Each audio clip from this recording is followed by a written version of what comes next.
நாளுக்கு முன்னாடியே ஒரு கருத்து பேசணும்னு நினச்சேன். 2 நாள் இல்லை, சரியாக சொல்லணும்னா தேமுதிக திமுகவில் சேர்றதுக்கு முன்னாடி சேர போகிறாங்கன்ற அந்த பேச்சுவார்த்தை அடிபட்டது. அந்த சமயமே சொல்லணும்னு ஒரு கருத்து இருந்துச்சு. சேர்றதில் அவங்க உரிமை, அது தொண்டர்களுடைய விருப்பம். ஆனால் தொண்டர்கள் விருப்பத்துக்கு ஏற்ப அப்போ அங்கே முடிவெடுக்கக்கூடிய பிரேமலதா அவர்களோ இல்லை அவர்களுடைய தம்பி சுதீஷ் அவர்களோ தொண்டர்களுக்கு இணங்க முடிவுகளுக்கு ஏற்ப எடுக்கலைன்னு நினைக்கிறேன். முடிவு எடுத்துட்டாங்க, திமுகவில் இணைஞ்சிட்டாங்க. உண்மையிலேயே பிரேமலதா அவர்கள் செய்தது விஜயகாந்தை பிரேமலதா காட்டி கொடுத்துருக்கிறாரா, இல்லை அவருடைய மகன் விஜயபுரவாகனுடைய அரசியல் வாழ்க்கைக்கு மூடு விழா நடத்தியிருக்கிறாரா அப்படின்னு தான் பேசணுன்னு இருந்தேன். ஏன் அப்படி சொல்கிறேன்னா, கண்டிப்பாக விஜயகாந்த் இருந்திருந்தால் இந்த முடிவை எடுத்தே இருக்க மாட்டார். ஒன்று, இந்த முடிவை மக்கள் இன்னைக்கு விஜயகாந்தனுடைய ரசிகர்களும் சரி, விஜயகாந்தனுடைய தொண்டர்களும் சரி இதை ஏற்கலை. கூடுதலாக விஜயகாந்தோடைய மகனுக்கு இந்த முடிவில் ஏற்பு இருக்கான்னு எனக்கு தெரியல. ஏற்க மாட்டார் அப்படின்னு தான் நினைக்கிறேன். ஏன்னா தேமுதிகவோட திமுக இணைஞ்சதுக்கப்புறம் அவரை எங்கேயுமே பார்க்க முடியல. நான் அதுக்கு முன்னாடியே எனக்கு ஒன்று தோணுச்சு, திமுகவோட தேமுதிக இணைய போகுது அப்படின்ற செய்தி வரும்போதே அப்போவே எனக்கு என்ன தோணுச்சுன்னா, இது திராவிடத்தோடு சேர்ந்து ஒட்டுமொத்தமாக திமுகவும் அழிய போகுது அப்படிங்கிற இடத்துக்கு தான் புரிஞ்சுக்க முடிஞ்சது. ஒரு தமிழ் தேசியராக அது எனக்கு வரவேற்கக்கூடிய கருத்து தான். நான் அதை வரவேற்கிறேன். மகிழ்ச்சி தான். திராவிடம் தமிழ்நாட்டை விட்டு போக போகுது, அழியணும், அந்த கருத்து முழுமையாக மறுக்கப்படணுங்கிறதுல 100 விழுக்காடு எனக்கு ஏற்பு இருக்குது. ஆனால் பிரேமலதா அவர்கள் வெறுமனே போய் இணைஞ்சிருக்கலாம். ஆனால் அவங்க என்ன சொன்னாங்க, விஜயகாந்தனுடைய விருப்பம் இது 2016 விஜயகாந்த் என்ன விரும்பினாரோ அதை தான் செஞ்சுருக்கோன்றது போல் அவங்க சொன்ன செய்தி தான் ரொம்ப கொஞ்சம் நெருடலாக இருந்தது. நான் முன்பு சொன்னது போல் விஜயகாந்த் ஒரு வேளை இருந்திருந்தால் அந்த முடிவு எடுத்திருக்க மாட்டார். இப்போ இணைஞ்சிட்டாங்க, முடிஞ்சு போச்சு. இப்போது 11 தொகுதிகள் போல், மொத்தம் 10+1 10 சட்டமன்ற தொகுதி, ஒரு ராஜ்யசபா சீட்டு, அந்த மாதிரி ஒன்று பேசியிருக்கதா தகவல் வந்திருக்கு. அப்படி தான் செய்தி ஊடகங்களில் வந்தது. இப்போது அதில் இருக்கக்கூடிய தேமுதிகவோட திராவிடத்தோடு சேர்ந்து தேமுதிக ஒட்டுமொத்தமாக முடிய போகுதுங்கிறது இதன் மூலம் தெரிஞ்சுக்க முடியுது. இப்போது பிரேமலதா அவர்கள் பெரிய அளவு அரசியலில் செயல்படலை. அதனால் அவருடைய தம்பியும் அதில் பெருசாக செயல்பட்டதாக தெரியல. போட்டியிட்ட தொகுதிகளில் கூட அது பெரிய அளவில் இதாகலைன்னு வச்சுக்கோங்களேன். ஆனால் விஜயகாந்த் அவர்களுடைய மகன் விஜயபிரபாகரன் போட்டியிட்ட தொகுதியில் அவர் வெற்றி பெற்றார் அப்படின்ற நிலைமையில் இருந்தது. ஆனால் அதன் பிறகு கூட அது பின்வாங்கப்பட்டது. அப்புறம் அவர் வெற்றி பெறலை, மிக குறைந்த அளவு வாக்கில் தோல்வி அப்படின்னு. அது கூட பணம் வாங்கிட்டு சரியாக நடந்துக்கலன்னு சொன்னாங்க. அதோட உண்மை தன்மை தெரியாது, எப்படியும் இருக்கலாம். இப்போ தேமுதிக திமுகவோட இணைஞ்சதுனால தேமுதிகவில் இருக்கக்கூடிய அடுத்த தலைமுறையாக இருக்கக்கூடிய விஜயபிரபாகரன், விஜயகாந்தனுடைய மகனுடைய அரசியல் வாழ்க்கைக்கு மூடு விழா நடத்தியிருக்கிறார் அப்படிங்கிறது என்னுடைய கருத்து. இந்த திமுகவோட தேமுதிக இணைஞ்சதில் அவருக்கு உடன்பாடு இல்லையோ அப்படிங்கிறதும் என்னுடைய கருத்தாக இருக்குது. அதாவது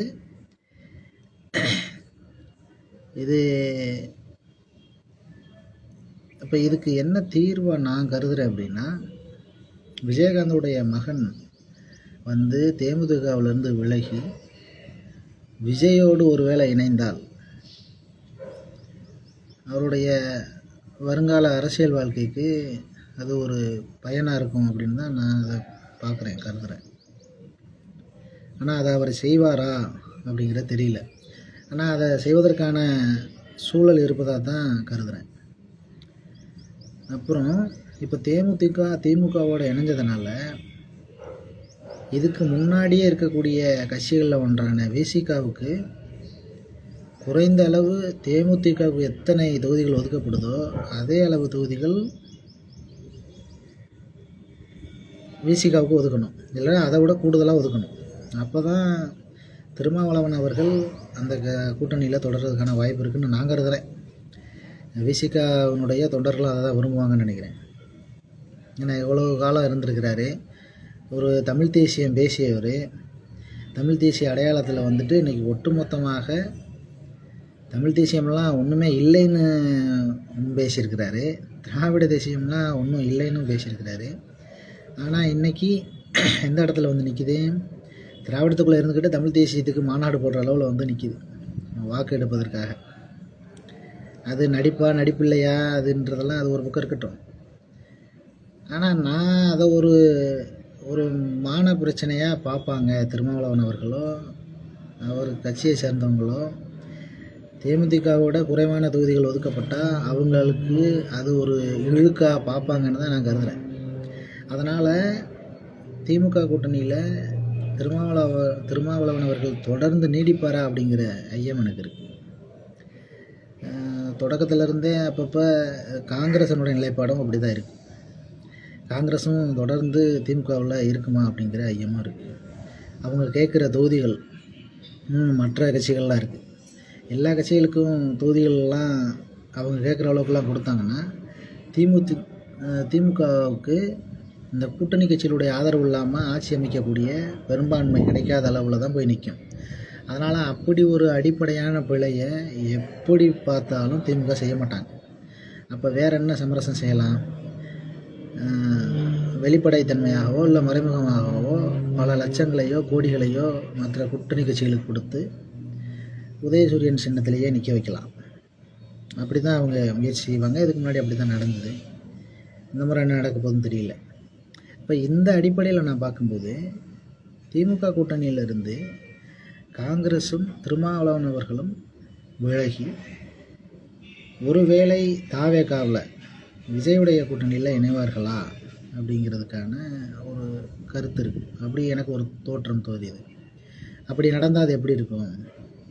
அது திமுக உறுதியாக முடிஞ்சது. அதுக்கப்புறம் திமுகவுக்கு வாய்ப்பே இல்லை 2026 தேர்தலில் அப்படிங்கிறத ஒரு தோராயமாக 60 விழுக்காட்டுக்கு மேலே அதை உறுதிப்படுத்த முடியும்.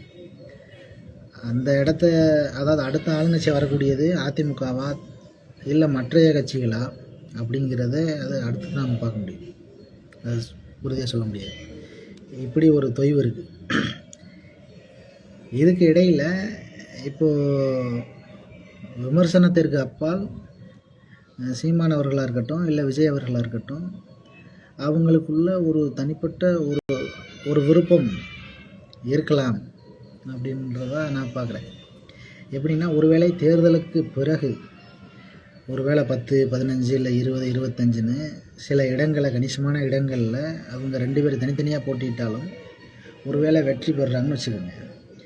தேர்தலுக்கு பிறகு தாவேகா நாத்தாக்கா கூட்டணி அமைத்து ஆட்சி அமைக்கிற அளவுக்கு இல்லைன்னா கூடுதலாக யார் தொகுதிகளில் வென்றிருக்காங்களோ அவங்களோட சேர்ந்து ஆட்சி அமைக்கக்கூடிய ஒரு இடத்துக்கு வருவாங்களா அப்படிங்கிற கருதுகோளும் இருக்குது. இப்போ இதுகளை எல்லாம் நம்ம தேர்தலுக்கு அப்புறம் தான் என்னவா நடக்க போகுதுன்னு நம்ம பார்க்க முடியும். ஆனால் அப்படி ஒரு கருத்து இருக்குது. அது அப்படி தான் பார்க்கப்படுது. பார்க்கலாம். இப்போது இது கூட்டணி தொகுதிகள் எத்தனைன்னெலாம் பேசுகிறதுக்கு முன்னாடி தோன்றிய கருத்து இந்த தேமுதிக திமுகவான கூட்டணி பற்றி. ஆனால் அந்த அறிவிப்புக்கு அப்புறம் இது வரைக்கும் செய்தியாளர் சந்திப்பில் எங்கேயுமே விஜயகாந்த் அவர்களுடைய மகன் வரலை. அப்போ அவருக்கு நமக்கு தோன்றது போல் அப்படி அவருக்கு ஒரு எண்ணம் இருக்கா என்ன அப்படிங்கிறது தெரியல. அடுத்தடுத்த நகர்வுகளில் தான் அதை நம்ம தெரிஞ்சுக்க முடியும் அப்படின்னு பார்க்கப்படுது. எது எப்படி இருந்தாலும் திமுக மீண்டும் தமிழ்நாட்டுக்கு ஆட்சிக்கு வரக்கூடாது அப்படிங்கிறதுல தமிழ்நாட்டு மக்களும் தமிழர்களும் உறுதியாக இருக்கிறாங்க. அரசியல் தெளிவுள்ளவங்களும் இந்த மண்ணையும் மக்களையும் மொழியையும் நேசிக்கக்கூடிய ஒவ்வொருவருடைய விருப்பமும் மீண்டும் திராவிடம் பேசக்கூடியவர்கள். திமுக மற்றும் மற்ற கட்சிகள் யாரும் வரக்கூடாதுங்கிறதுல விருப்பம் இருக்குது. அதில் திமுக மேலே அதிருப்தி எக்கச்சக்கமாக இருக்குது.